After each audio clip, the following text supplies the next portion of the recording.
Erokamano. Ilero kanyo makare ahinya kendo mano pachi moko kuom gigo manyalo bedo ni nyayo mago nek mag nyithindo manyiri kachiel kod mine matindo mwasebedo kwanene pacho ka yiena mar mondo mi arwak Evelyn e twak in korka kori. Evelyn in korka kori paro ni ang'o makelo medruok e gik makamagi mwaneno nikech en gino malit ahinya ni e higa ni kende ji 33 kata mine gi nyithindo manyiri 33 osewito ngimagi to kwang'eyo kata higa mokalo bende ne githoth ahinya to gini timore higa ka higa otimore e raput nosechwalo dwaro margi kata gik ma giwinjo nowinjo bed ne timo kata kamano tiwacho ni chenro mar ketogi e tim ema pod ne piny ahinya hie kwachako wach kata kwachako tiend wach okinyi makawuono ang'o makelo thoe makamagi kata nek makamagi Evelyn.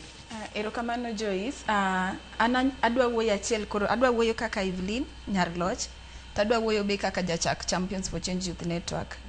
Wayudo ni dhano nyiri nego kendo mano gima ji te ong'eyo kata nyathi matin sani ong'e ni nego nyiri. Lakini ok wadwa wacho ni nego gi nikech kaka girwakore. Ing'e ni king'iyo social media wacho ni gihero pesa, girwakore marach, gitimo ang'o.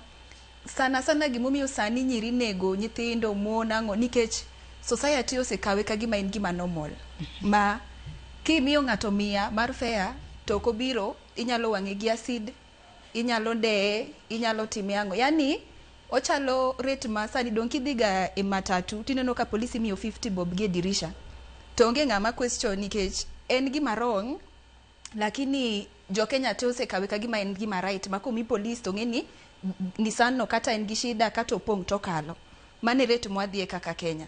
Jo Kenya osechako normalize nego nyiri for reasons ma ok justify. Onge reason ma ng'ato nyako kata dhako kata miyo moro nyalo timo ni ma justify ni onegi kati bed ni chulo ne fee kati bed ni ipuonje kati bed ni ochwado nyathini kata obedo gi infidelity or any other reason.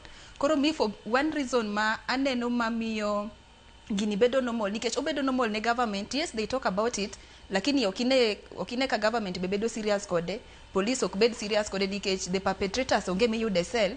Iwacho ni ne gi past history mar timo ne mae, ochako nuoyo, ilande news, Ramogi Citizen wach no rumo.